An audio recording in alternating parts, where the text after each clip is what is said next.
अच्छा बेटा, बात की जाए, हमने कहा कि हमने होम टैब के बारे में सब कुछ तकरीबन स्टडी कर चुका हुआ है। कितनी चीज़ें हमें रिक्वायर्ड थी होम टैब के अंदर, वो तमाम चीज़ें हम स्टडी कर चुके हुए हैं। आज हम इंसर्ट टैब के बारे में स्टडी करेंगे। अच्छा, इंसर्ट टैब में आज हम शेप्स को ऐड करना और शेप्स को ऐड करने के बाद उसके अंदर टेक्स्ट को लिखना हम स्टडी करेंगे। डिफरेंट किस्म की शेप्स बेटा हमारे पास अवेलेबल होती है। जब हम इंसर्ट टैब के ऊपर क्लिक करेंगे तो हम टेबल को ऐड कर सकते हैं, पिक्चर को, ऑनलाइन पिक्चर्स को, शेप्स को, स्मार्ट आर्ट, चार्ट, ये तमाम चीज़ें हम ऐड कर सकते हैं। लेकिन उसमें से हमने आज जो चूज़ किया है वो हमने शेप्स को चूज़ किया है। तो शेप पे बेटा आप क्लिक करोगे तो आपके पास डिफरेंट शेप्स मौजूद हैं, मुख्तलिफ़ किस्म की चीज़ें आपके पास मौजूद हैं। ठीक है, आप उनमें से किसी भी चीज़ को सिलेक्ट कर सकते हो। मिसाल के तौर पर मैं कुछ चीज़ों को सिलेक्ट करता हूँ। मैंने सबसे पहले चीज़ सिलेक्ट की है वो है ये एक लेटर टाइप की कोई चीज़ बनी हुई है।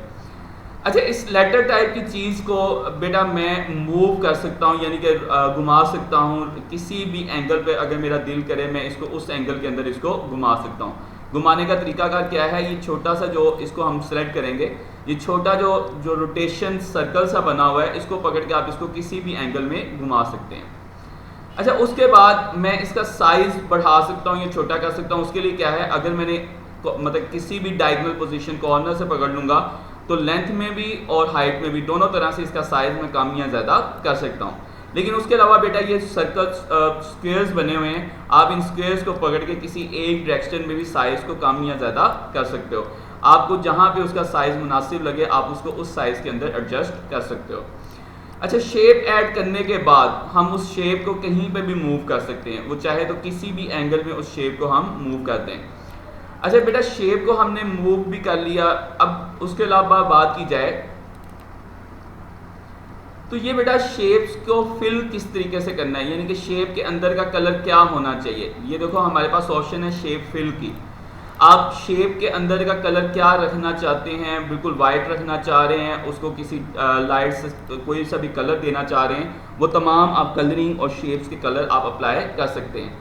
फिर बेटा शेप आउटलाइन से क्या मुराद है, ये शेप के जो बाहर की साइड है, ठीक है, जो इसकी लाइनिंग हुई हुई है, इसको हम शेप आउटलाइन कहते हैं।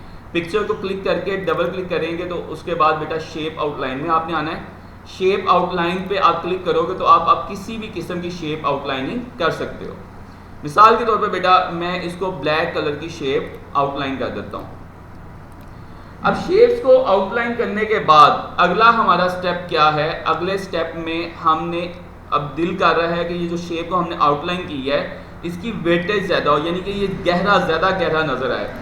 तो बेटा उसके लिए हम दोबारा शेप आउटलाइन में जाएंगे और वेट के अंदर जाएंगे। वेट के अंदर मैं जितना इसका साइज़ इंक्रीज़ कर दूंगा उतना ही इसकी वेटेज बढ़ जाएगी। ये देखो, ये बिल्कुल बारीक सी लाइन और ये बिल्कुल मोटी सी लाइन। उसके बाद बेटा शेप आउटलाइन में आप डैशेस में जाओगे तो वो कहता है कि आपने अपनी शेप को किस तरह की आउटलाइन करनी है, किस किस्म की आउटलाइन में आप इसको बनाना चाह रहे हो। ठीक है, आप उसको अगर बिल्कुल लाइनिंग में करना चाह रहे हो, डॉटेड में करना चाह रहे हो, किस तरह की शेप लाइन में आप उसको करवाना चाह रहे हो, वो तमाम काम आप कर सकते हैं।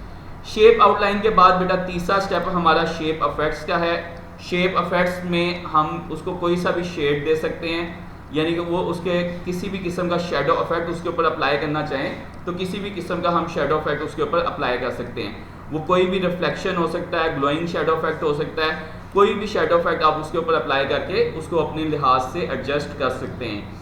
तो किसी भी शेप को बनाने के साथ साथ हम उसकी शेप को फिल भी कर सकते हैं, शेप आउटलाइन भी कर सकते हैं और उसको शेडो इफेक्ट भी दे सकते हैं। अच्छा, उसके अंदर लिखने के लिए बेटा बिल्कुल सिंपल सा है। आप अपनी शेप के ऊपर राइट क्लिक करेंगे, राइट क्लिक करने के बाद आप ऐड टेक्स्ट कर देंगे। ऐड टेक्स्ट कर देंगे, अब आप अपनी शेप में कुछ भी लिखना चाहते हैं वो आप बड़े आराम से लिख सकते हैं। उसके बाद बेटा उसको आप सिलेक्ट करके बिल्कुल वही तरीका का आप उसका जो भी कलर चेंज करना चाहते हैं,